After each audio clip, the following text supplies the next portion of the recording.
Hello again to all my friends in India. This is Steve Walkup and Jeremiah bringing you the book of Romans in Telugu. So భారతదేశంలో ఉన్నటువంటి స్నేహితులందరూ ఎలాగున్నారు? నేను Steve వాకప్ గారిని, మరి Jeremiah గారు రోమా పత్రిక పైన ధ్యానాన్ని తెలుగులో తీసుకురానయ్యున్నారు. Now remember that the book of Romans was written by Paul to believers. జ్ఞాపకం ఉంచుకోండి, అపోస్తుడైనటువంటి పౌలు విశ్వాసులకు ఈ పత్రిక రచించి ఉంటూ ఉన్నాడు. Believers who were known for their faith. వారి యొక్క విశ్వాసము ప్రపంచమంతా కూడా ఎరిగినటువంటి యొక్క విశ్వాసులై ఉంటూ ఉన్నారు. And we have seen that as he's writing this book is not about how to get eternal life, but how to live the eternal life through the Spirit as a believer. So ఈ యొక్క పుస్తకాన్ని మనము పత్రికను గమనించినట్లయితే ఈ రచించబడినటువంటి యొక్క ఉద్దేశము నిత్య జీవము ఎలా పొందాలి అన్నటువంటిది కాదు, కానీ మరి నిత్య జీవము పొందిన తర్వాత పునరుత్థాన సంబంధమైన విజయవంతమైనటువంటి యొక్క జీవితము ఎలా జీవించాలి అన్నటువంటి యొక్క విషయాన్ని ఉద్దేశించి రచించబడినటువంటి యొక్క విషయం. So he wrote this book as an apostle of Christ so that believers would understand that his gospel describes how believers can be saved from God's wrath. So ఈ యొక్క పుస్తకము అన్నటువంటిది అపోస్తులైనటువంటి పౌలు క్రీస్తు అపోస్తులుడుగా ఆయన రోమా విశ్వాసులకు ఆయన రచించి ఉంటూ ఉన్నాడు. విశ్వాసులైనటువంటి వారు దేవుని యొక్క ఉగ్రత నుంచి ఎలా తప్పించబడాలి అన్నటువంటి యొక్క స్వార్థ ఉంటూ ఉన్నది. Now remember, since God's wrath is in time, then those who are being saved from it must also be saved in time. This is not a lake of fire judgment. దేవుని యొక్క ఉగ్రత అన్నటువంటిది నిత్య నరకమైనటువంటి ఆ తీర్పును గురించినటువంటి యొక్క విషయము కాదు, ప్రస్తుత సమయాన్ని గురించినటువంటి యొక్క ఉగ్రత ఉంటూ ఉన్నది. విశ్వాసులు అయినటువంటి వారు అట్టి ప్రస్తుత ఉగ్రత నుంచి రక్షింపబడాలి. Now remember also that God's wrath is displayed against all unrighteousness, all people who suppress his truth.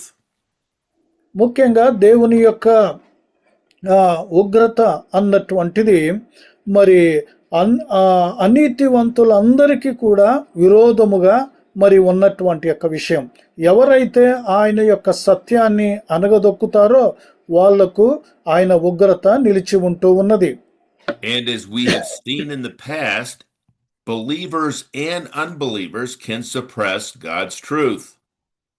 So మనము గతంలోనే మనము చూశాము, విశ్వాసులైనా అవిశ్వాసులైనా ఎవరైనా దేవుని యొక్క సత్యాన్ని అనగదొక్కగలుగుతారు. We also saw that God is impartial to all people, whether Jew or Gentile, believer or unbeliever. Anybody deserving God's wrath is going to receive it. So దేవుడు పక్షపాతము లేనటువంటి వాడు అన్నటువంటిది యూదులైనా అన్యజనులైనా విశ్వాసులైనా అవిశ్వాసులైనా ఎవరైతే దేవుని యొక్క ఉగ్రతకు పాత్రులైతారో వారు పక్షపాతము లేకుండా పొందుతారు. Since all people sin, all people deserve God's wrath. అందరూ పాపము చేశారు కాబట్టి అందరూ దేవుని యొక్క ఉగ్రతకు పాత్రులే. Death is considered separation from God, whether it's physical, spiritual, or experiential. So ఆ మరణము అన్నటువంటిది దేవుని నుంచి ఎడబాటు, అది శారీరకమైనది కావచ్చు, ఆధ్యాత్మికమైనటువంటిది కావచ్చు, అనుభవపూర్వకమైనటువంటి యొక్క విషయం కావచ్చు. Sin makes all people powerless on their own to be declared righteous by God. So పాపము అన్నటువంటిది మరి ఎవరైనా సరే అది బలహీనులు అన్నటువంటిది ప్రకటించబడుతూ ఉంది. But God makes a righteousness available to all people through believing in Jesus Christ.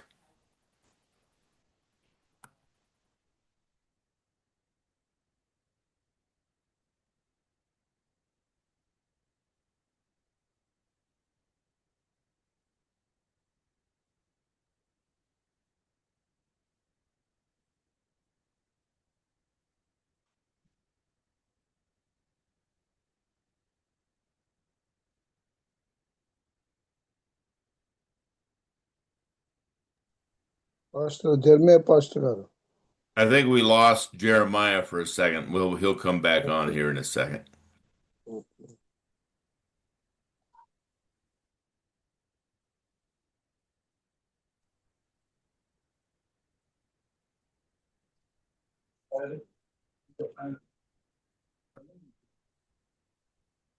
Sir power వెంట Are you back, Jeremiah?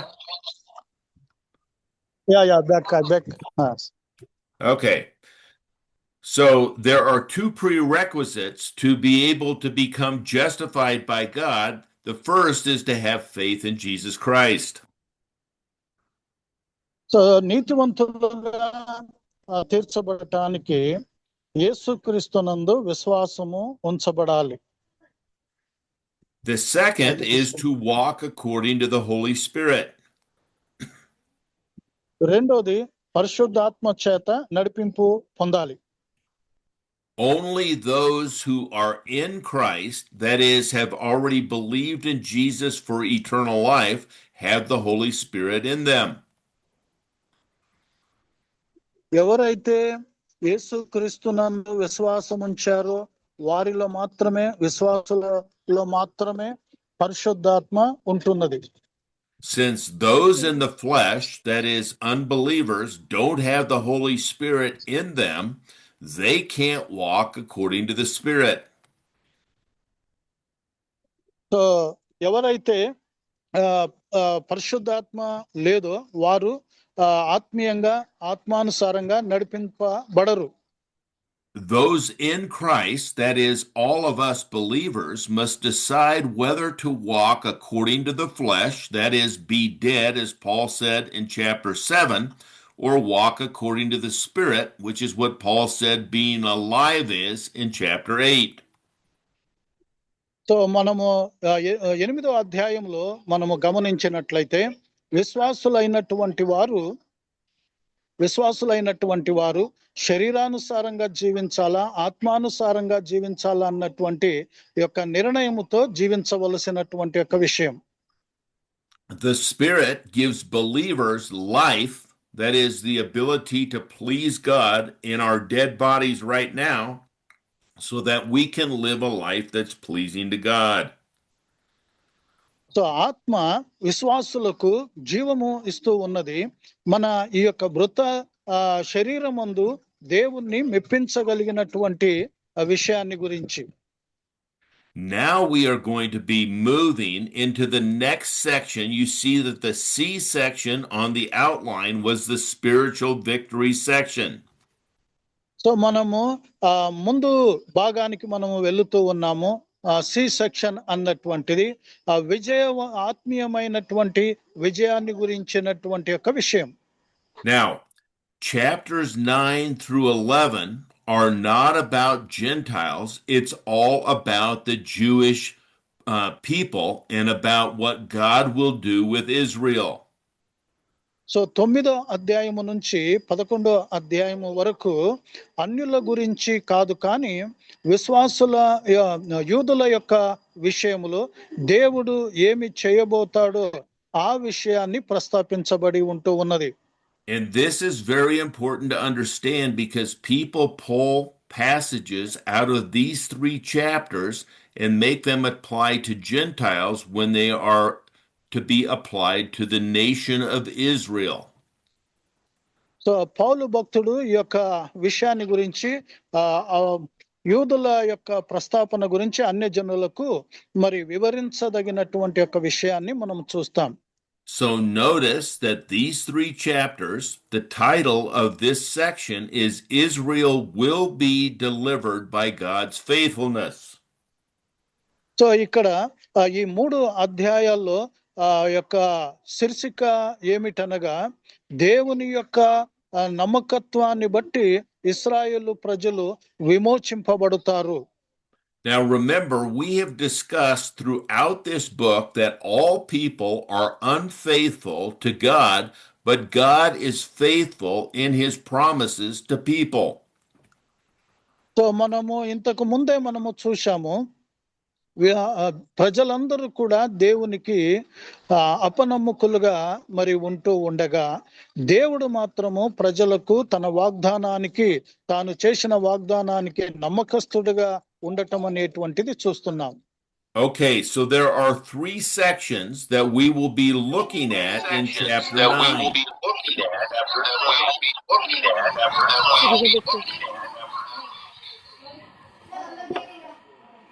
మనము ఈ యొక్క 3 భాగాల్లో మనము గమనించినట్లయితే, yes sir, there are 3 sections that while God will be looking at in chapter 9. 9వ అధ్యాయములో 3 భాగాల గురించి మనము చూడబోతాం. First of all, we have God's faithfulness to Israel despite their past unbelief. So మొదటిగా గమనించినట్లయితే దేవుడు నమ్మకస్తంగా ఇశ్రాయేలు వారి యొక్క విషయములో వారి అపనమ్మకము యొక్క విషయాన్ని గురించి కలిగి ఉంటూ ఉన్నాడు. Chapter 10 will be God's faithfulness to Israel despite their present belief. And that present belief is at the time that Paul is writing the letter, not today. So ప్రస్తుత అనగా పౌలు భక్తుడు ఆ రోజు రచించబడినటువంటి యొక్క కాలానికి ప్రస్తుత అవిశ్వాసాన్ని ఇశ్రాయేలు వారి యొక్క విషయములో ఆ దేవుడు నమ్మకస్తంగా ఉండటం అన్నటువంటి యొక్క విషయము 10వ అధ్యాయములో చూస్తాం. The third will be God's faithfulness to Israel despite their future unbelief. So Paul is saying they were unfaithful in the past, they're unfaithful during the time that Paul lived, and they're unfaithful today.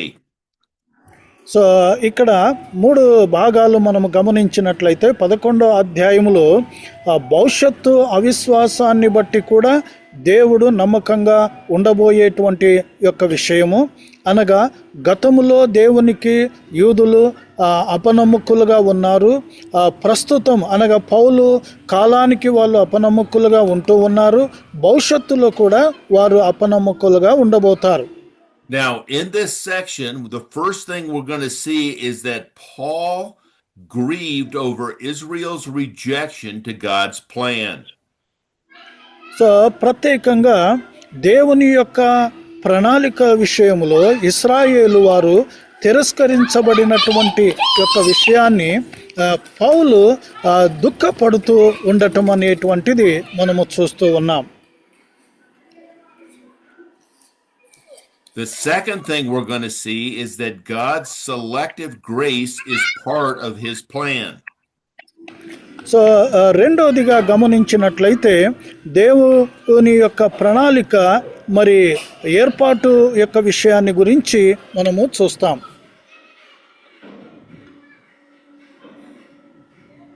The third section that we're going to see is that Scripture verifies God's sovereign mercy and wrath over Israel. So 3వ భాగాన్ని గమనించినట్లయితే దేవుని యొక్క లేఖనాలు దేవుని యొక్క సార్వభౌమత్వం యొక్క విషయములో ఇశ్రాయేలు వారి యొక్క ఉగ్రత విషయము మరి కనికరము యొక్క విషయాన్ని చూపించబడుతూ ఉంది. In 14 through 18, we're going to see that Scripture verifies that God's mercy towards Israel is to protect his promise that he had made to Abraham. So ముఖ్యంగా 14వ వచనము నుంచి 18వ వచనం వరకు ఇశ్రాయేలు వారికి చేయబడినటువంటి వాగ్దానము యొక్క భద్రతను గురించినటువంటి దేవుని యొక్క కనికరాన్ని లేఖన భాగము మరి వెల్లడిపరుస్తూ ఉంది. Then in 9:19 through 29, we're going to see that Scripture verifies God's wrath on Israel. So ఆ, 9వ అధ్యాయము 19 నుంచి 29వ వరకు దేవుని యొక్క ఉగ్రత ఇశ్రాయేలు పైన ఆ, ఆ, లేఖనము వర్ణిస్తూ ఉంది. And Israel as a whole stumbled over faith in Jesus Christ. So 9వ అధ్యాయము 30 నుంచి 33 వరకు ఇశ్రాయేలు యేసుక్రీస్తు యొక్క విషయములో తప్పటడుగులు లేకపోతే తొట్టిల్లుటము అన్నటువంటి యొక్క విషయాన్ని మనం చూస్తాం. Okay, so let's read Romans chapter 9, verses 1 through 5, please. So ఎవరైనా చదవండి 9వ అధ్యాయము 1 నుంచి 5 వచనాలు. నాకు బహు దుఃఖమును నా హృదయంలో మానని వేదనయు కలవు. క్రీస్తునందు నిజమే చెప్పుచున్నాను, అబద్ధమాడుటలేదు. పరిశుద్ధాత్మ యందు నా మనస్సాక్షి నాతో కూడా సాక్ష్యమిచ్చుచున్నది. సాధ్యమైన ఎడల దేహ సంబంధులైన నా సహోదరుల కొరకు నేను క్రీస్తు నుండి వేరై శాపగ్రస్తుడనై ఉండగోరుదును. వీరు ఇశ్రాయేలీయులు, దత్తపుత్రత్వమును, మహిమయు, నిబంధనలను, ధర్మశాస్త్ర ప్రధానమును, అర్చనాచారాదులను, వాగ్దానములను వీరివి. పితరులు వీరివారు. శరీరం బట్టి క్రీస్తు వీరిలో పుట్టెను. ఈయన సర్వాధికారి అయిన దేవుడై ఉండి నిరంతరము స్తోత్రార్హుడై ఉన్నాడు. ఆమేన్. Okay, so we see here the first thing is that Paul grieved over Israel's rejection of God's plan. So ఇక్కడ మొట్టమొదటిగా గమనించినట్లయితే దేవుని యొక్క ప్రణాళిక పట్ల ఇశ్రాయేలు వారి యొక్క తిరస్కారాన్ని గురించి పౌలు భక్తుడు దుఃఖము వ్యక్తపరచటం అనేటువంటిది చూస్తూ ఉన్నాం. Now, why is it that he grieved over this plan? So ఎందుకు ఆ యొక్క విషయంలో అలా మరి వ్యక్తమవుతూ ఉంది? The reason is he at one time was just like the nation of Israel, that is, rejecting Jesus as the Messiah, and so he is grieving the same way because they, in their zeal for God, think that rejecting Jesus is being faithful to God. So ఈ కారణం ఏంటంటే ఒకప్పుడు ఇశ్రాయేలు వారిలాగానే పౌలు కూడా దేవుని యొక్క ప్రణాళికను తిరస్కరించబడినటువంటి వాడుగా మనము చూస్తాం. So Paul is grieved over Israel's anathema, that is, unbelief and failure to walk by the Spirit. So వాళ్ళు విశ్వసించుటములో విఫలమైనటువంటి యొక్క విషయము, ఆత్మీయంగా ఆత్మానుసారంగా నడవలేకపోవటాన్ని బట్టి పౌలు నిజంగా దుఃఖపడుతూ ఉన్నాడు. Now, what Paul is not saying here is he is not saying that he would be willing to give up his eternal life if Israel would believe, because Paul knows that's impossible. So ఇక్కడ గమనించదగింది ఏమంటే వారు విశ్వసించినట్లయితే అంటే నిత్య జీవము ఇస్తాడు అన్నటువంటి యొక్క విషయము అసాధ్యం అన్నటువంటి యొక్క విషయాన్ని గురించి పౌలు ఇక్కడ చెప్పటం లేదు. Why? Because just as John said in the Gospel of John, Paul knows that our eternal destiny is not based on our performance, but Christ's promise that if we believe in him one time, we will live with him forever. So యోహాను తన సువార్తలో ఆయన చెప్పి ఉన్నాడు, ఒకసారి మనము ప్రభువైన యేసుక్రీస్తునందు విశ్వాసం ఉంచినట్లయితే ఆ యొక్క విశ్వాసము ద్వారా ఆయన వాగ్దానమును బట్టి మన యొక్క నిత్యజీవం అనేటువంటిది భవిష్యత్తు నిత్యత్వము ఆధారపడి ఉంటున్నది, కానీ మన క్రియలను బట్టి ప్రవర్తనను బట్టి కాదు. So what is Paul's anathema like? What does this mean when he is saying that he would be willing to give up his life if Israel would believe? So ఇక్కడ ఆ పౌలు చెప్పగలిగింది ఏమంటే ఇశ్రాయేలు వారు నమ్మినట్లయితే ఆయన తన యొక్క జీవితాన్ని అర్పించటానికి ఇవ్వటానికి కూడా సిద్ధము అన్నటువంటి యొక్క విషయాన్ని గురించి మాట్లాడుతూ ఉన్నాడు. Paul is binding himself to an oath, saying that he will do anything he can to help Israel believe this message. ఆయన యొక్క పౌలు యొక్క సందేశాన్ని నమ్మటానికి ఆయన ఇశ్రాయేలు వారికి ఏమైనా చేయటానికి సిద్ధముగా ఉన్నాడు అన్నటువంటి యొక్క విషయం చెప్తున్నాడు. Now, let's turn to Acts chapter 23 and read verse 14, and we'll talk about that. Acts 23:14. So అపోస్తుల కార్యము 23 అధ్యాయము 14వ వచనానికి మన బైబిల్ను తిప్పుదాం, చదువుకుందాం. వారు ప్రధాన యాజకుల యొద్దకును పెద్దల యొద్దకును వచ్చి, మేము పౌలును చంపు వరకు ఏమీయూ రుచి చూడమని గట్టిగా ఒట్టు పెట్టుకొని ఉన్నాము. Okay, actually, would you read 12 through 14 for me, please? 12 నుంచి 14 వరకు చదవండి. ఉదయమైనప్పుడు యూదులు కట్టుకట్టి తాము పౌలును చంపు వరకు అన్నుపానములు పుచ్చుకొనమని ఒట్టు పెట్టుకునిరి. ఈ కుట్రలో చేరిన వారు 40 మంది కంటే ఎక్కువ. వారు ప్రధాన యాజకుల యొద్దకును పెద్దల యొద్దకును వచ్చి, మేము పౌలును చంపు వరకు ఏమీ రుచి చూడమని గట్టిగా ఒట్టు పెట్టుకొని ఉన్నాము. కాబట్టి మీరు మహాసభతో కలిసి అతని గూర్చి మరి పూర్తిగా విచారించి తెలుసుకొనబోనట్టు అతనిని మీ యొద్దకు తీసుకొని రమ్మని సహస్రాధిపతితో మనవి చేయుడి. అతడు దగ్గరకు రాకమునుపే మేము అతని చంపుటకు సిద్ధపడి ఉన్నామని చెప్పిరి. Okay, so what we see here is these Jewish people, when they found out that Paul was in Jerusalem proclaiming Christ, they were willing to do whatever they had, anathema, that is, not eat or drink until they have killed Jesus. They're saying, we're willing to give up our life before killing Jesus. They didn't do that. They did eat and they did drink, and Paul did leave there, but they are saying, we are so committed to this, we'll do anything to kill Paul. So ఇక్కడ పౌలును చంపటానికి వాళ్ళు ఏమైనా వారి యొక్క జీవితాన్ని అర్పించటానికి సిద్ధముగా ఉన్నటువంటి యొక్క విషయం, ఏమైనా చేయటానికి సిద్ధముగా ఉన్నటువంటి యొక్క విషయాన్ని అక్కడ మనము చూస్తూ ఉన్నాం. Now, look at Acts chapter 23 and read verse 21, please. 21వ వచనాన్ని మనము చదువుకుందాం. అపోస్తుల కార్యము 23 అధ్యాయము 21వ వచనం. వారి మాటకు నీవు సమ్మతింపవద్దు. వారిలో 40 మంది కంటే ఎక్కువ మనుషులు అతని కొరకు పొంచి ఉన్నారు. వారు అతని చంపు వరకు అన్నపానములు పుచ్చుకొనమని ఒట్టు పెట్టుకొని ఉన్నారు. ఇప్పుడు నీ యొద్ద మాట తీసుకునవలనని కనిపెట్టుకొని సిద్ధముగా ఉన్నారని చెప్పెను. So the anathema here is they have bound themselves to an oath that they're not going to eat or drink until they've killed Paul.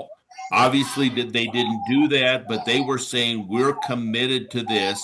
Paul is saying the same thing in 9:1-5. We're committed to this. వాళ్ళు శపథము చేసినటువంటి యొక్క విషయం ఏమిటనగా, పౌలును చంపేంత వరకు కూడా మేము తినము తాగము అన్నటువంటి యొక్క శపథము వారు చేసి ఉంటూ ఉన్నారు. Paul is saying in 9:4-5 that Israel should not be under God's anathema or curse, but realizing God's blessings of adoption, glory, covenants, legislation, sacred services, and promises. So పౌలు ఇక్కడ చెప్పగలిగినటువంటి యొక్క విషయము, ఆ విషయంలో మరి శపథము కాదు, కానీ ముఖ్యంగా దేవుని యొక్క ఆశీర్వాదాలను, మరి దేవుని యొక్క దత్తుత్వం గురించి, మహిమను గురించి, నిబంధనల గురించి, ఇవి పరిశుద్ధమైనటువంటి పరిచర్యను గురించి, వాగ్దానాలను గురించి నేర్చుకోవాలి, అర్థం చేసుకోవాలి అని అంటూ ఉన్నాడు. So this is much like when Israel was in the wilderness. Instead of being grateful that God had adopted them and delivered them from bondage, they were grumbling that they were in the wilderness. So ఇశ్రాయేలు ప్రజలు అరణ్య యాత్రలో ఉన్నప్పుడు దేవుడు వారిని విమోచించాడు, తర్వాత దత్తుగా స్వీకరించాడు. సమస్తము అనుగ్రహిస్తూ ఉన్నప్పటికీ కూడా వారు సనుగుతూ గొనుగుతూ ఉన్నటువంటి యొక్క విషయాన్ని గుర్తు చేసుకోదగినటువంటి యొక్క విషయం. Now, let's read 9:16 for 6 through 13. That is, God's selective grace is part of his plan. So మనము 9వ అధ్యాయము 6 నుంచి 13 వరకు మనము చదువుకుందాము. దేవుని యొక్క కృపను గురించినటువంటి ప్రణాళిక యొక్క ఏర్పాటును గురించి మనం అక్కడ చూస్తాం. అయితే దేవుని మాట తప్పిపోయినట్టు కాదు. ఇశ్రాయేలు సంబంధులందరూ ఇశ్రాయేలీయులు కారు. అబ్రహాము సంతానమైనంత మాత్రము చేత అందరినూ పిల్లలు కారు గాని ఇస్సాకు వలనైనది నీ సంతానం అనబడును. అనగా శరీర సంబంధులైన పిల్లలు దేవుని పిల్లలు కారు గాని వాగ్దాన సంబంధులైన పిల్లలు సంతానమని ఎంచబడుదురు. వాగ్దాన రూపమైన వాక్యం ఇదే, మీదటికి ఈ సమయమునకు వచ్చెదను, అప్పుడు షారాకు కుమారుడు కలుగును. అంతేకాదు రిబ్కా మన తండ్రి అయిన ఇస్సాకు అను ఒకని వలన గర్భవతి అయినప్పుడు ఏర్పాటును అనుసరించిన దేవుని సంకల్పము క్రియల మూలముగా కాక పిలుచువాని మూలముగానే నిలుకడగా ఉండు నిమిత్తము పిల్లలింకా పుట్టి మేలైనను కీడైనను చేయకముందే పెద్దవాడు చిన్నవానికి దాసుడగును అని ఆమెతో చెప్పబడెను. ఇందును గూర్చి నేను యాకోబును ప్రేరేపించి తిని ఏశావును ద్వేషించి తిని అని వ్రాయబడి ఉన్నది. Okay, now this is a very misinterpreted section right here that is pulled out of context, out of what Paul is talking about to make election part of somebody's teaching. So ఈ యొక్క భాగం అనేటువంటిది చాలామంది తప్పుగా వ్యాఖ్యానించటం అనేటువంటిది జరుగుతూ ఉన్నటువంటి యొక్క విషయము. పౌలు మాట్లాడుతున్నటువంటి సందర్భరహితంగా మరి తీసుకొని దేవుని యొక్క ఎన్నిక గురించి తప్పుగా మాట్లాడటం అనేటువంటిది జరుగుతూ ఉంది. Okay, so in verse 6, we are seeing that God's promise did not fail, even though Israel as a whole has rejected Jesus as Christ. So ఇక్కడ 6వ వచనములో మనము గమనించినట్లయితే ఇశ్రాయేలు వారు క్రీస్తుగా యేసుక్రీస్తును తిరస్కరించినప్పటికీ దేవుని యొక్క వాగ్దానం అనేటువంటిది నిరర్థకము కానేరదు అని అంటున్నాడు. God did not promise that all of Israel, all of Abraham's offspring would be his seed. He never promised that. So దేవుడు అబ్రహాము యొక్క సంతానం అందరూ కూడా ఆయన యొక్క సంతానము లేక ఇత్తనం అని ఎప్పటికీ ఆయన వాగ్దానము చేయలేదు. Before Israel was even a nation, God predetermined which of Abraham's seed, that is Isaac and Jacob, would be in the messianic line.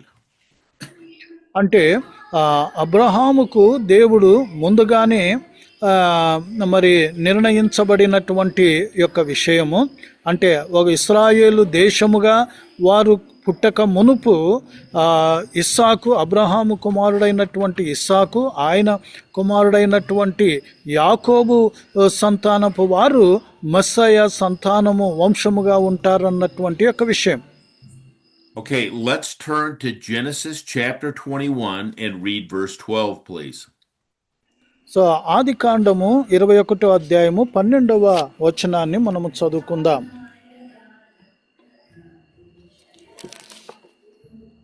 అయితే దేవుడు ఈ చిన్నవాని బట్టి నీ దాసిని బట్టి నీవు దుఃఖపడవద్దు. షారా నీతో చెప్పు ప్రతి విషయంలో ఆమె మాట వినుము. ఇస్సాకు వలన అయినదియే నీ సంతానం అనబడును. Okay, so here Ishmael has already been born, but God is saying it's not going to be through the line of Ishmael and the bondage woman that the line of the Messiah is going to come. It's going to come through Isaac. So ఇక్కడ ఇస్మాయిలు ముందుగానే మరి పుట్టి ఉన్నాడు. అయితే దేవుడు వాగ్దానము చేస్తూ ఉన్నటువంటిది ఇస్మాయేలు సంతానము కాదు, కానీ పుట్టబోయేటువంటి ఇస్సాకు సంతానము నుంచి అన్నటువంటి యొక్క విషయాన్ని చెప్పబడుతూ ఉంది. But that is not only the grandchild of that's going to come for the line of the Messiah, it's also going to come through Jacob. So ఇస్సాకు సంతానము మాత్రమే కాకుండా ఆ యొక్క వంశములో నుంచి యాకోబు సంతానము మెస్సయ సంతానముగా పరిగణించబడుతూ ఉంది. Let's read Genesis chapter 25, verses 22 and 23. So 25వ అధ్యాయము ఆది కాండము 22-23 వచనాలు చదువుకుందాం. ఆమె గర్భంలో ఆమె శిశువులు గర్భం ఒకరితో ఒకరు పెరిగారు. ఎస్ ఎరువుల్లో ఉంది కనుక ఆమె ఇలాగైతే నేను బ్రతుకుట ఎందుకని అనుకొని ఈ విషయమే యెహోవాను అడగవెళ్ళను. అప్పుడు యెహోవా ఆమెతో ఇట్లా నేను 2 జనములని గర్భంలో కలవు, 2 జనపదములని కడుపులో నుండి ప్రత్యేకంగా వచ్చును. ఒక జనపదము కంటే ఒక జనపదము బలిష్టమైండును, పెద్దవాడి చిన్నవాడి దాసులగును అనెను. Okay, so notice here, God is not choosing one person to have eternal life and the other person to go to the lake of fire. He's saying that the two sons that will come out of this birth will be Jacob and Esau, and he can only choose one of them to be in the messianic line. ఇక్కడ దేవుడు ఒకరిని ఇద్దరిలో ఒకరు నిత్య జీవం పొందుతారు, ఇంకొకరు నరకానికి పోతారని దేవుడు ఎన్నిక చేయలేదు. అలా కాదు, కానీ ముఖ్యంగా ఇద్దరిలో ఒకరు యాకోబు సంతానం అనేటువంటిది మెస్సయ సంతానముగా లైనేజ్గా ఉంటారు అన్నటువంటిది దేవుడు ఎన్నిక చేయబడినటువంటి ఒక విషయం. Notice in this verse, he doesn't say that 2 young men are in your womb. He is saying that 2 nations are going to come out of these 2 young men, and he's going to pick one nation, Israel, over the other nation, which is Esau's Edom. So ఇక్కడ ముఖ్యంగా ఈ ఒక యవనస్తుని ద్వారా 2 జనాంగములు లేకపోతే 2 దేశాలు రాబోయేటువంటి యొక్క విషయాన్ని గురించి మనము చెప్పబడుతూ ఉన్నటువంటి యొక్క విషయం.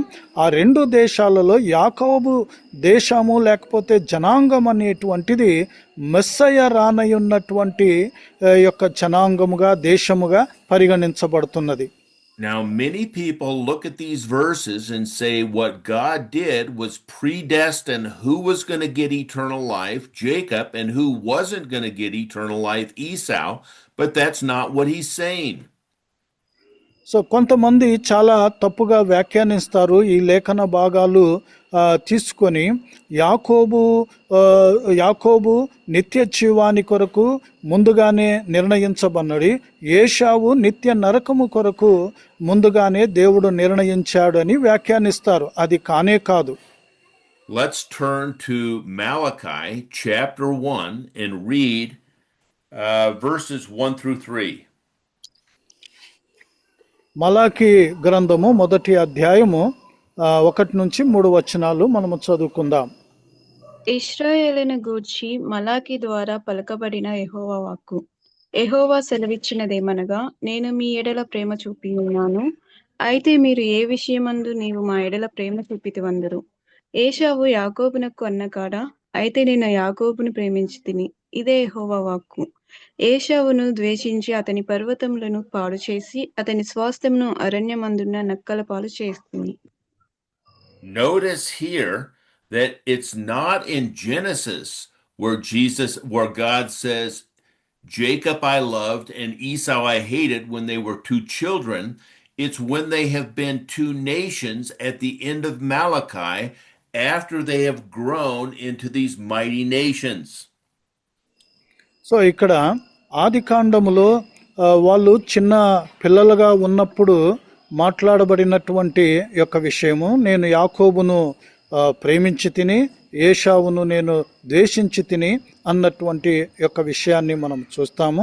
అయితే మలాకి గ్రంథములో మనము చూడగలిగింది ఏమిటనగా, మరి వారు పెద్దవారై రెండు దేశాలుగా పరిగణించబడి ఎదిగి వారి యొక్క ప్రవర్తనను బట్టి భవిష్యత్తులో జరగనైనటువంటి వారి నడత ప్రవర్తనను బట్టి మరి దేవుడు అలా చెప్పబడినటువంటి యొక్క విషయం. Malachi was written 400 years before Jesus was born and 450 years before Paul writes this letter. And the nation of Israel has been come from the first children that he talked about to this mighty nation. And Edom has also become a mighty nation. So ఇక్కడ యేసు ప్రభు జన్మించక మునుపు 400 సంవత్సరాలకు పూర్వమే మలాకి భక్తుడు రచించాడు. 450 సంవత్సరాల తర్వాత పౌలు భక్తుడు ఈ యొక్క విషయాన్ని గురించి మరి ప్రస్తాపించి మాట్లాడుతూ ఉన్నటువంటి యొక్క విషయం. Now Malachi, who is the last prophet of God, is telling the nation of Israel, God loves you. So మలాకి భక్తుడు పాత నిబంధనలో చివరి ప్రవక్తగా ఉంటూ ఆ దేవుడు ఇశ్రాయేలు ప్రజలను ప్రేమిస్తున్నాడు అన్నటువంటి యొక్క సందేశాన్ని ఆయన చెప్తూ ఉన్నాడు. But the nation of Israel is saying, how have you loved us? You have not given us anything, even though God has blessed them with the land of Canaan, blessed them over all the other nations. They're going, how have you loved us? They are not grateful for what God has done for them. అయితే ఇశ్రాయేలు ప్రజలు దేవుడు ఆశీర్వదించబడినటువంటి యొక్క విషయము, కానాను దేశము వారికి అనుగ్రహించబడి ఉన్నది. ఇతర దేశాల అన్నిటిపైన దేవుడు అధికంగా వారిని ఆశీర్వదించబడినప్పటికీ కూడా దేవునికి కృతజ్ఞతగా ఉండటానికి బదులుగా వారు అపనమ్మకస్తులుగా ఉండటం అనేటువంటిది చూస్తాం. So God answers through Malachi, was not Esau Jacob's brother?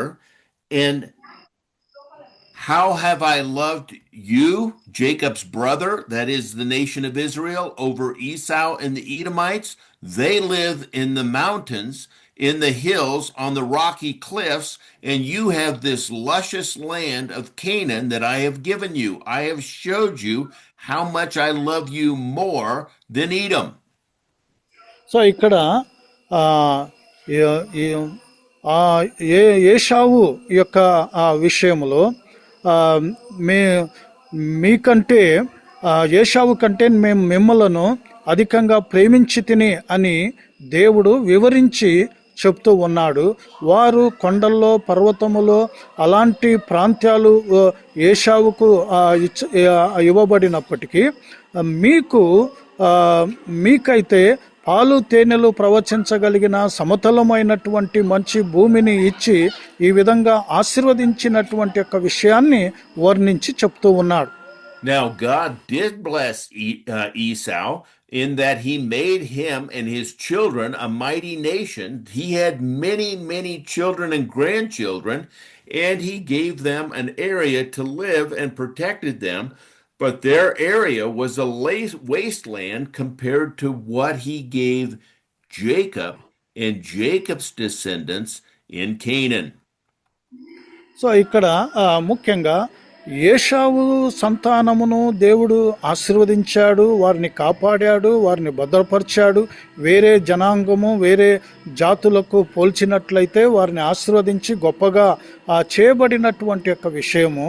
అయితే ఏషావు యొక్క ప్రాంతానికి మరి యాకోబు సంతానపు వారి యొక్క ప్రాంతము పోల్చినట్లయితే మరి పాలు తేనెలు ప్రవచించగలిగినటువంటి కానాను దేశము కాబట్టి అధికముగా నేను ప్రేమించి తిని అన్నటువంటి యొక్క విషయాన్ని చెప్తూ ఉన్నాడు. Now, Israel received God's gracious mercy because of the promise that he made to Abraham that through this seed line would come the Messiah. It's not by their works or anything great that they did. So ఇక్కడ ఇశ్రాయేలు ప్రజలు ఆ, ఆ, దేవుడు వారికి చేయబడినటువంటి అబ్రాముకు చేయబడినటువంటి వాగ్దానము నిమిత్తమై ముఖ్యంగా ఆ మెస్సాయ యొక్క సంతానం అనేటువంటిది మెస్సాయ రానయ్యున్నటువంటి యొక్క విషయాన్ని చెప్పబడిందే కానీ వారి యొక్క క్రియలు లేకపోతే ప్రవర్తనను బట్టి కాదు అన్నటువంటి యొక్క విషయం. Now, in the rest of the chapter, Paul is going to explain that Scripture verifies God showed sovereign mercy, that is, more mercy, just as we saw with Jacob I loved, Esau I hated, but they also got more wrath than the other nations because they were disobedient. ఇక్కడ ముఖ్యంగా ముందు ఈ యొక్క అధ్యాయము 14వ వచనము నుంచి మనము చూసినట్లయితే దేవుని యొక్క సార్వభౌమత్వమైనటువంటి కనికరాన్ని గురించి దేవుని యొక్క ఉగ్రత గురించి ఇశ్రాయేలు పట్ల లేఖనము వర్ణిస్తూ ఉన్నటువంటి యొక్క విషయాన్ని మనము చూస్తాం. Now let's read chapter 9 verses 14 through 18, please. So 9వ అధ్యాయము 14 నుంచి 18 వరకు మనము చదువుకుందాం. రోమా పత్రిక. కాబట్టి ఏమందుము, దేవుని యందు అన్యాయము కలదా? అట్లన రాదు. అందుకు మోషేతో ఇలాగ చెప్పుచున్నాడు, ఎవనిని కరుణింతునో వాణ్ణి కరుణింతును, ఎవని ఎడల జాలి చూపుదునో వాని ఎడల జాలి చూపుదును. కాగా పొందుగోరు వాని వలనైనను ప్రయాసపడు వాని వలనైనను కాదు గాని కరుణించు దేవుని వలనే అగును. మరియు లేఖనము ఫరోతో ఇలాగు చెప్పెను, నేను నీ యందు నా బలము చూపుటకును నా నామము భూలోకమంతటను ప్రచురమగుటకును అందు నిమిత్తమే నిన్ను నియమించి తిని. కావున ఆయన ఎవనిని కరుణింపగోరునో వారిని కనికరించును, ఎవని కఠినపరచగోరునో వాని కఠినపరచును. Okay, Amen. so what we see here is that Scripture verifies God's mercy towards Israel to protect his promise. So ఇక్కడ లేఖనము చెప్పబడుతూ ఉన్నటువంటి యొక్క విషయము దేవుడు తన యొక్క వాగ్దానాన్ని భద్రపరచటానికి కనికరమును మరి చూపటము అనేటువంటి యొక్క విషయాన్ని మనం అక్కడ చూపుతూ ఉన్నాం. The first thing we see is that God's use of mercy is not unrighteous. So దేవుడు మొట్టమొదటిగా మనము చూడగలిగింది ఏమంటనగా దేవుడు కనికరాన్ని ఉపయోగించటం అనేటువంటిది అనీతితనము కాదు. That is that God in his sovereignty, he can pick and choose when he wants to use mercy and when he wants to use wrath. So ఇక్కడ దేవుడు తన సార్వభౌమత్వములో కనికరాన్ని ఉపయోగించటానికి ఎప్పుడు ఉపయోగించాలనో ఎవరికి ఉపయోగించాలనో ఆయన ఉపయోగిస్తాడు. ఉగ్రతను ఎవరికి ఉపయోగించాలనో అప్పుడు ఆయన ఉపయోగిస్తాడు. We also see Paul saying that God's use of wrath is not unrighteous because remember, when God uses wrath, it's not to destroy people, but to turn them to repentance to him. So దేవుడు తన ఉగ్రతను ఉపయోగించినప్పుడు అది అనీతి కానేరదు. ఎందుకనగా దేవుడు తన ఉగ్రతను ఉపయోగించినప్పుడు అందరూ నశించాలి, నిర్మూలము కావాలి అన్నటువంటిది కాదు, కానీ తన ఉగ్రత ద్వారా దేవుని తట్టు తిరగాలి అన్నటువంటి యొక్క ప్రేమ ఉంటూ ఉన్నది. Now, in this section, he uses Moses and Pharaoh, who are representing two nations, Israel and Egypt. So ఇక్కడ మోషే, ఫరో, ఐగుప్తు రాజు ఫరో విషయము, మరి ఇశ్రాయేలు దేశము, ఐగుప్తు దేశాన్ని గురించి ఇక్కడ పోలిక తీసుకొచ్చి మాట్లాడబడుతూ ఉంది. Now, when God brought his light on Moses believed in God's promise and his sovereignty and turned to God. So దేవుడు తన యొక్క ఉగ్రత యొక్క విషయంలో మాట్లాడబడినప్పుడు మోషే తన యొక్క దేవుని పట్ల విశ్వాసం ఉంచి దేవుని తట్టు తిరిగాడు. And as the ruler of Israel, he delivered the nation of Israel and brought their hearts, at least for a time, toward God. So ఈ విధంగా ఆయన నాయకుడిగా, మోషే నాయకుడిగా ఇశ్రాయేలు ప్రజలను విమోచించి వారి హృదయాలు దేవుని తట్టు తిప్పగలిగాడు. Now, the same light that God brought on Moses through the 10 plagues was seen by Pharaoh, who was a representative of Egypt, and this hardened his heart, didn't bring him closer. So ముఖ్యంగా అదే ఐగుప్తు దేశపు పాలకుడైనటువంటి రాజు అయినటువంటి ఫరో అలా చేయకపోవటం అనేటువంటిది మనము చూస్తాం. Now, I want you to notice here that Paul is saying the same miracles that brought Israel closer to believe in God and his power drove Pharaoh in Egypt farther away, as every plague hardened their hearts, while it brought Israel and Moses closer to believing God's sovereign rule over everything. So ఐగుప్తు దేశంలో జరిగినటువంటి 10 అద్భుతాలు లేకపోతే బాధలు అనేటువంటిది దేవుని యొక్క సార్వభౌమత్వాన్ని నమ్మి ఇశ్రాయేలు ప్రజలు దేవునికి దగ్గరయ్యారు. అదే అద్భుతాలను చూసి ఫరో దేవుని నుంచి దూరము కావటం అనేటువంటిది మనం చూస్తాం. When Pharaoh disregarded God's miracles and went after the nation of Israel, his whole army was destroyed. This is a physical destruction, not eternal. So ఎప్పుడైతే ఇశ్రాయేలు ప్రజలు దేవుని యొక్క అద్భుతాల యందు విశ్వాసం ఉంచారో వాళ్ళు విమోచన పొందారు. ఫరో సైన్యము విశ్వసించలేదు కాబట్టి వాళ్ళు శారీరకమైనటువంటి యొక్క నాశనం అనేటువంటిది పొందారు. Now, when you're in a relationship with somebody, you know buttons that you can push that will make that person angry with our spouse or with our children. We understand that. God knows with each person what buttons to push to make them angry. So కొన్ని సందర్భాలు ఏదైతే మరి కోపపడేటువంటి విధంగా మన సతీమణి కావచ్చు, పిల్లల యొక్క విషయం కావచ్చు, ఏ విషయం అయితే అన్నటువంటి యొక్క విషయము మనము పరిగణలోకి మనము తీసుకోవలసినటువంటి యొక్క విషయం. And God can bring so much light on people that it will blind them and harden their hearts to turn against him.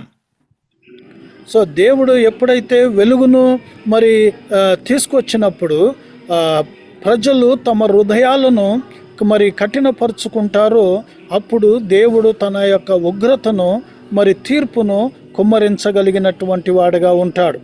This brings us to another topic we need to understand, and that is, how does Satan blind and how does God blind?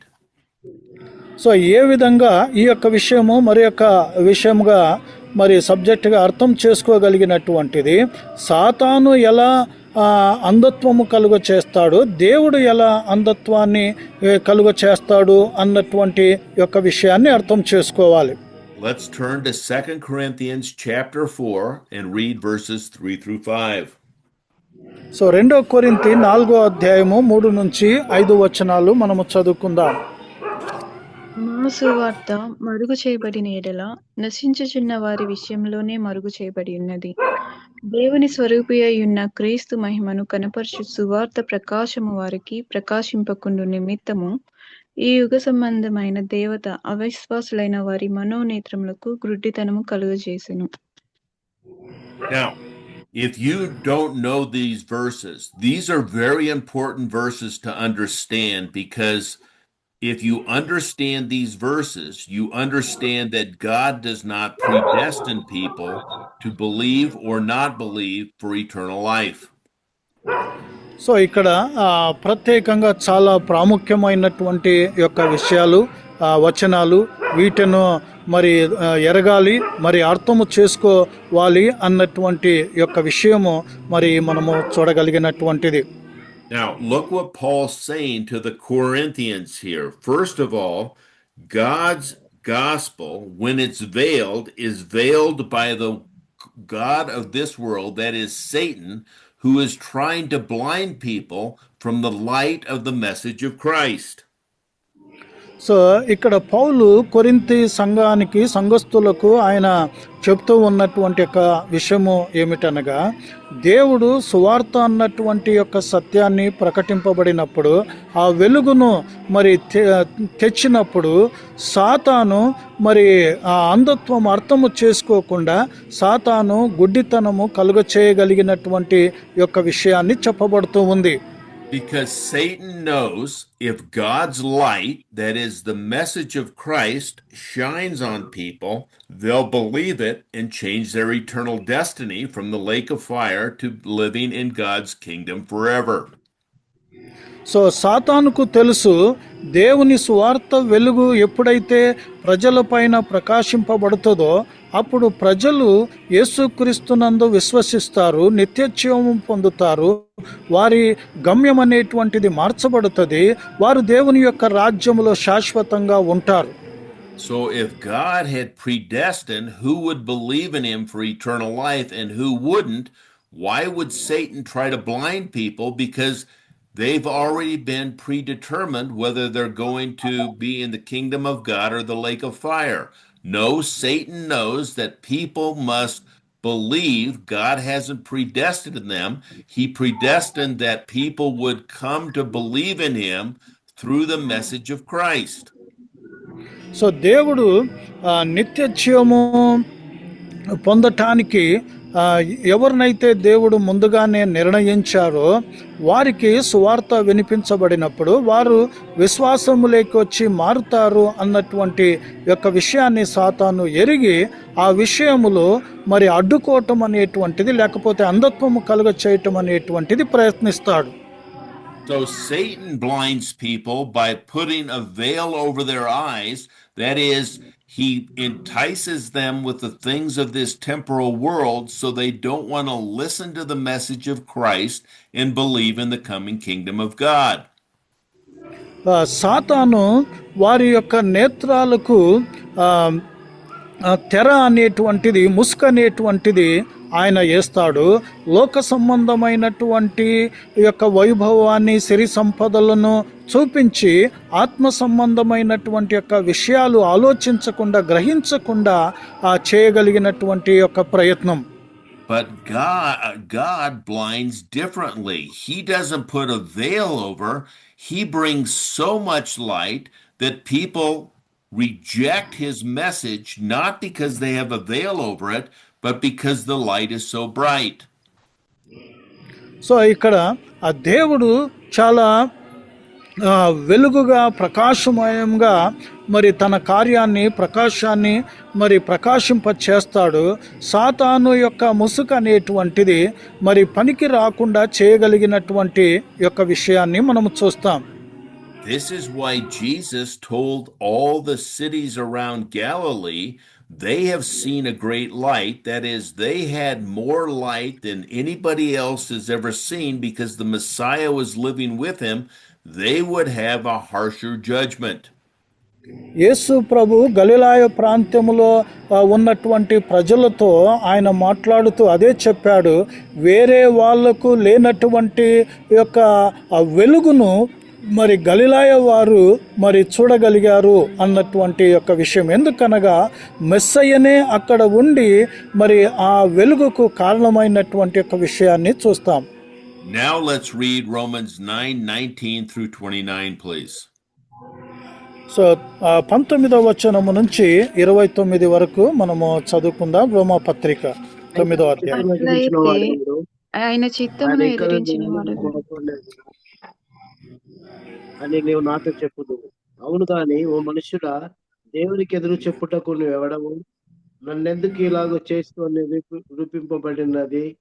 రూపించిన వాడితో చెప్పున ఒక ముద్దలో నుండి ఒక ఘటము ఘనతకు, ఒకటి ఘనహీనతకును చేయుటకును ఒంటి మీద కుమ్మరి వానికి అధికారము లేదా?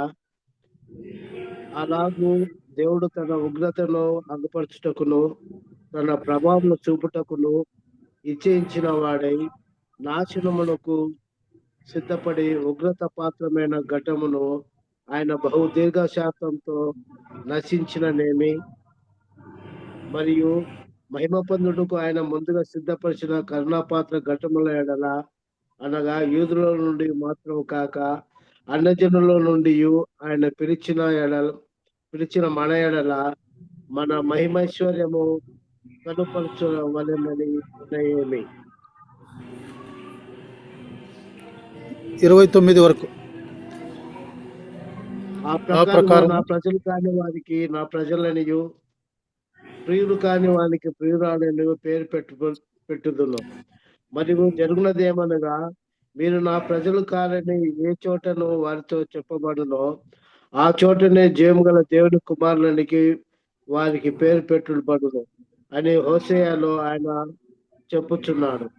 మరియు ప్రభు తన మాట సమాప్తి చేసి క్లుప్తపరిచి భూలోకమునందు దానిని నెరవేర్చును గనుక ఇశ్రాయేలు కుమారుల సంఖ్య సముద్రపు ఇసుక వలె ఉండినను శేషమే రక్షింపబడునని యెషయాయు ఇశ్రాయేలుకు గూర్చి బిగ్గరగా పలుకుచున్నాడు.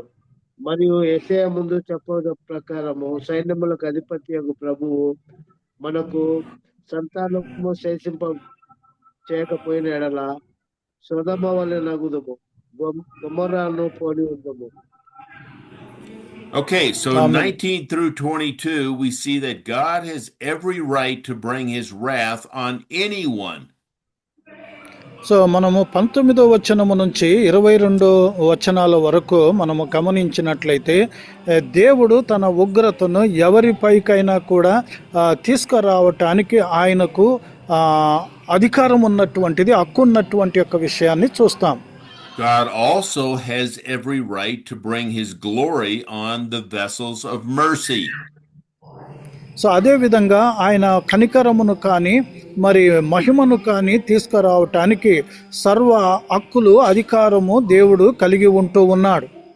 Now, in verses 27 and 28, we see that God's mercy would be given to a remnant of Israel. This is not a replacement of Israel, but a remnant of those who are Jews. So 27, 28 వచనాల్లో మనము గమనించినట్లయితే దేవుడు తన కనికరాన్ని ఇశ్రాయేలు వారి యొక్క శేషముకు ఇవ్వగలిగినటువంటి యొక్క విషయాన్ని మనము చూడగలుగుతాం. Without the mercy of the Lord of armies, that is, he has the ability to destroy everyone, and his mercy is to keep the promise to the seed of Israel would have ended like Sodom and Gomorrah.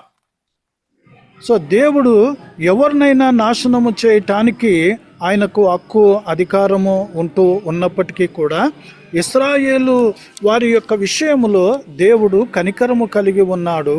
వాళ్ళను నాశనము చేయకుండా లేనట్లయితే సొదొమ గొమొర్రాలాగా వారు కూడా నాశనమయ్యి ఉండేటువంటి వారు.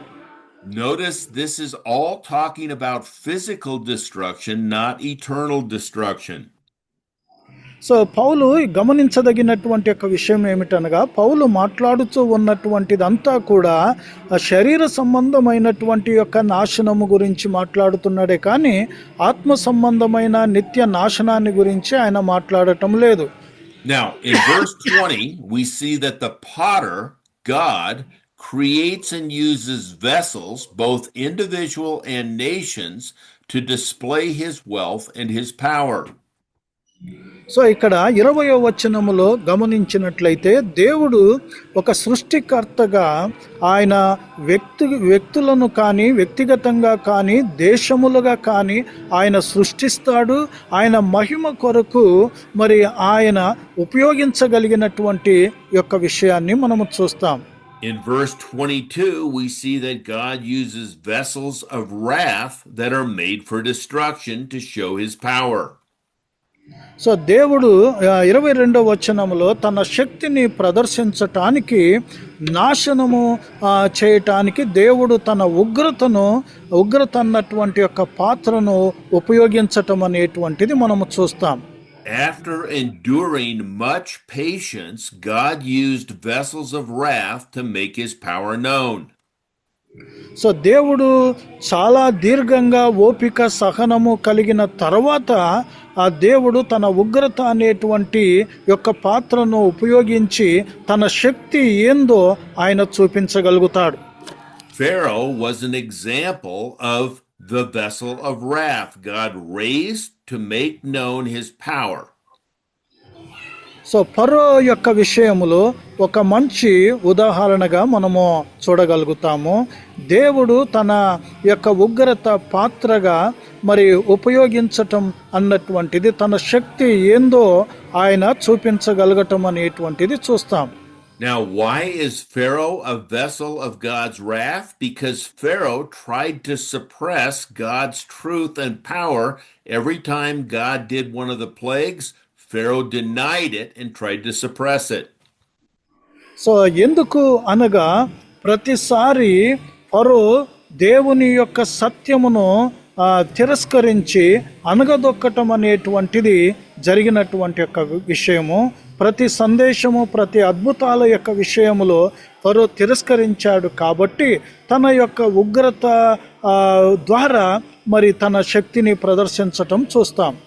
Now, God patiently allowed Pharaoh, representing Egypt, to reject his truth through each of the 10 plagues. After the first one rejected, God didn't destroy Egypt right then. He gave them another plague and another plague and another one. He is patiently allowing them to come to repentance, but they continue to harden their heart more. So దేవుడు ఫరో విషయంలోనూ ఐగుప్తు దేశము విషయంలోనూ ఎంతో ఓపిక అనేటువంటిది సహనం అనేటువంటిది ఆయన కలిగి ఉన్నాడు. ఒక అద్భుతము తిరస్కరించబడినప్పుడు వెంటనే ఆయన మరి నాశనము చేయలేదు, కానీ ఒక అద్భుతము తర్వాత మరొక అవకాశం అనేటువంటిది ఈ విధంగా 10 పర్యాయములు ఆయన అవకాశం ఇచ్చాడు. After denying all 10 plagues and going after the nation of Israel, after God had said, let them go, he lost his entire army. So 10 పర్యాయములు తిరస్కరించబడిన తర్వాత దేవుడు ఆ యొక్క విషయంలో మరి తాను ఎంతో విసుగు చెంది ఇశ్రాయేలు ప్రజలు పోనీ అని చెప్పి మరలా ఆయన వెంబడించినప్పుడు ఎర్ర సముద్రములో వారు నాశనము కావటం అనేటువంటిది జరిగింది. Now in verse 24, God uses vessels, whether Jews or Gentiles, of mercy to make known his wealth of glory. So దేవుడు 24వ వచనములో మరి యూదులైనా కానీ అన్యజనులైనా కానీ దేవుడు తన కనికరాన్ని మరి ఉపయోగించటం అనేటువంటిది మనము చూస్తూ ఉన్నాం. Now this is as we had seen in chapter 8 verse 30, where God calls and justifies believers to be in the likeness of his son, that is, be a disciple of Jesus, and being Christ-like will receive the inheritance of Christ and rule with Christ in the coming kingdom. So 8వ అధ్యాయము 30వ వచనములో మనము చూస్తాము, దేవుడు ఎవరినైతే యేసుక్రీస్తునందు విశ్వాసం ఉంచారో వారిని నీతివంతులుగా తీర్చబడటం అనేటువంటిది, అటు తర్వాత ఆయన వారసులుగా చేయటం అనేటువంటిది, దేవుని యొక్క రాజ్యములో మరి నిత్యత్వములో ఉండటం అనేటువంటిది, మహిమకు పాత్రలు అయ్యేటువంటి విధంగా చేయటం అనేటువంటి యొక్క విషయం మనం చూస్తాం. Now let's read 9:30 through 33, please. So 9వ అధ్యాయము 30 నుంచి 33 వచనాలు చదువుకుందాం.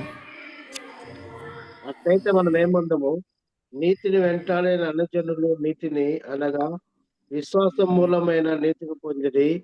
అయితే ఇశ్రాయేలు నీతి కారణమైన నియమమును వెంటాడినను ఆ నియమమును అందుకొనలేదు.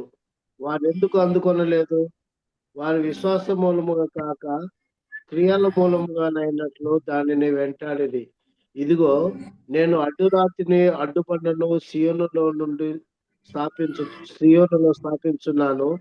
ఆయన యందు విశ్వాసం ఉంచువాడు సిగ్గుపరచబడడు అని వ్రాయబడిన ప్రకారము వారు అడ్డురాయి తగిలి తొట్టుపడరు.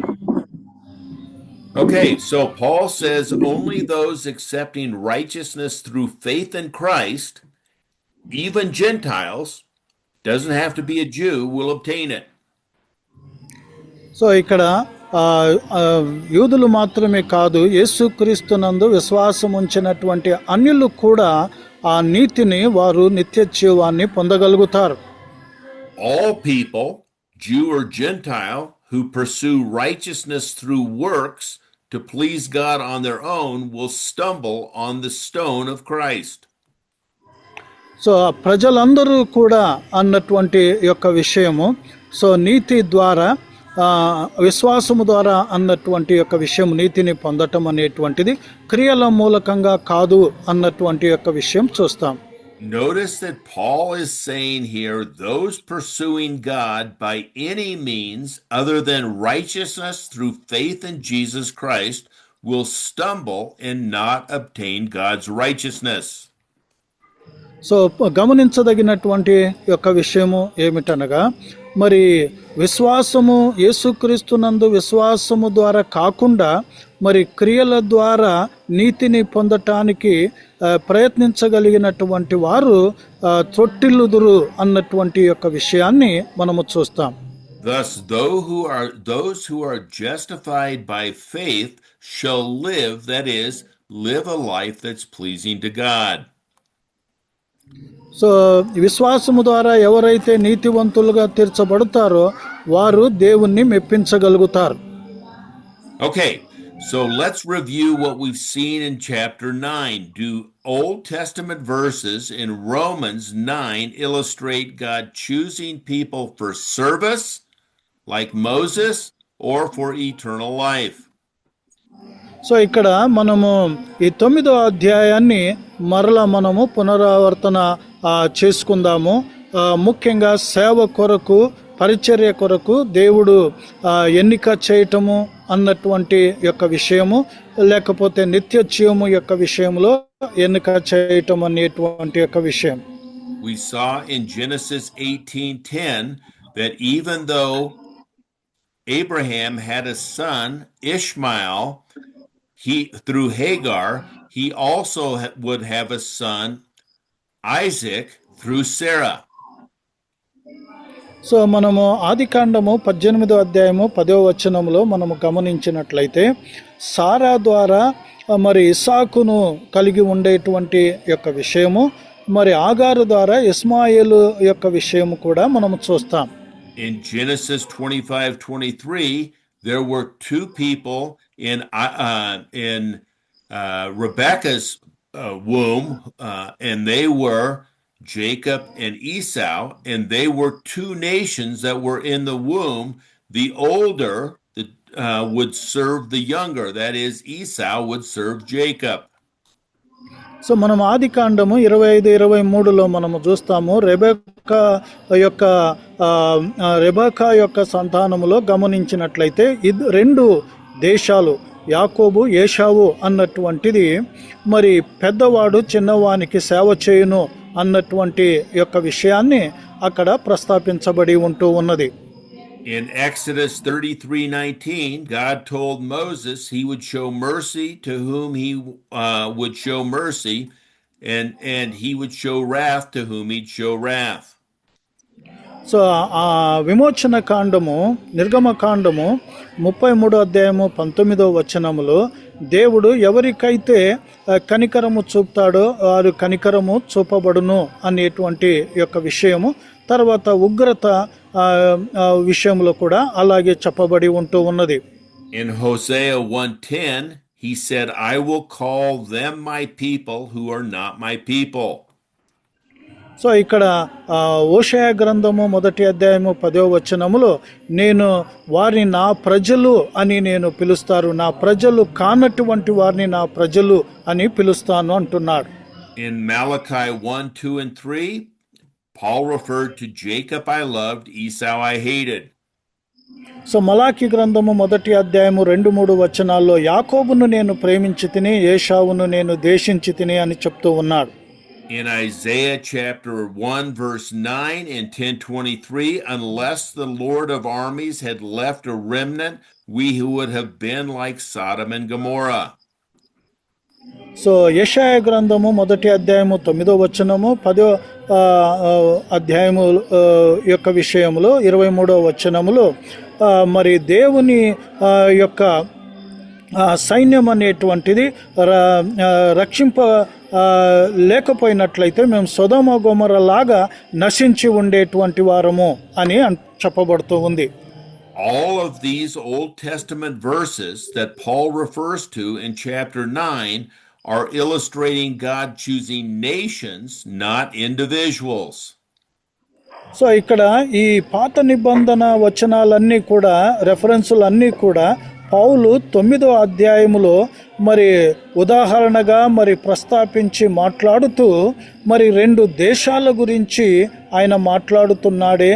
2 దేశాల యొక్క ఏర్పాటును గురించి, దేవుని యొక్క ఏర్పాటు ఎన్నిక గురించి మాట్లాడుతున్నాడు. కానీ ఇండివిజువల్గా లేకపోతే వ్యక్తిగతంగా కాదు అన్నటువంటి యొక్క విషయం చెప్పబడుతూ ఉంది. So what Paul has said in chapter 9 is, despite Israel's past unbelief, that is, many rejecting it, God's promise is going to be faithful regardless. So 9వ అధ్యాయంలో పౌలు చెప్పబడుతూ ఉన్నటువంటిది ఏమిటనగా, ఇశ్రాయేలు వారి యొక్క గత అపనమ్మకము యొక్క విషయము, మరి పతనము యొక్క విషయములో దేవుడు నమ్మకంగా ఉండబోతాడు. Now, why is that important to you and I? ఇది ఎందుకు నీకు నాకు చాలా ప్రాముఖ్యమైనటువంటిది? And why was that important to the people that Paul was writing to, the Roman believers in Rome who were suffering persecution?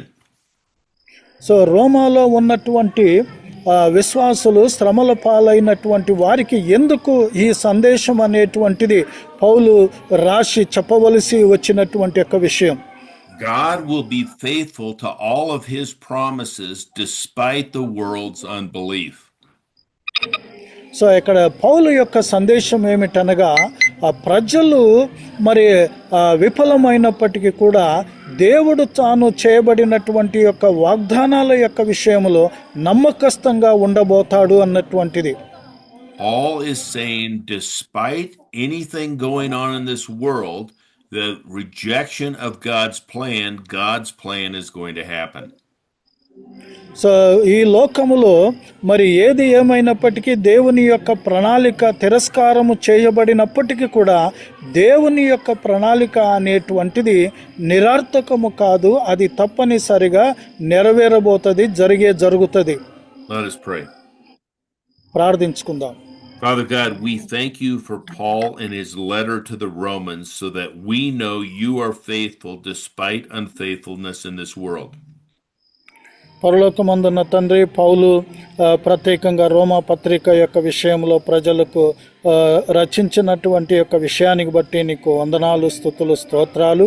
ప్రజలు మేమైతే మరి అపనమ్మకంగా ఉన్నప్పటికీ కూడా మీరు మాత్రము మీ వాగ్దానాల పట్ల నమ్మకంగా ఉండబోయి మరి నెరవేర్చబోతారన్నటువంటి యొక్క సత్యాన్ని మేము నేర్చుకుంటూ ఉన్నాం. We recognize that you are just when you show mercy and when you show wrath. ప్రభువా, మేము గుర్తిస్తూ ఉన్నాము, మీరు కనికరము చూపినప్పటికీ, ఉగ్రతను చూపినప్పటికీ మీరు న్యాయవంతుడు అనేటువంటిది మేము గుర్తిస్తూ ఉన్నాం. We pray through the power of the Holy Spirit that we would live by living a life that is pleasing to you until you return. So మీరు వచ్చేంత పర్యంతం వరకు దేవా మేము నిన్ను మెప్పించేటువంటి వారంగా ఉండుటకు పరిశుద్ధాత్మ యొక్క శక్తిని మాకు దయచేయమని మేము ప్రార్థిస్తూ ఉన్నాం.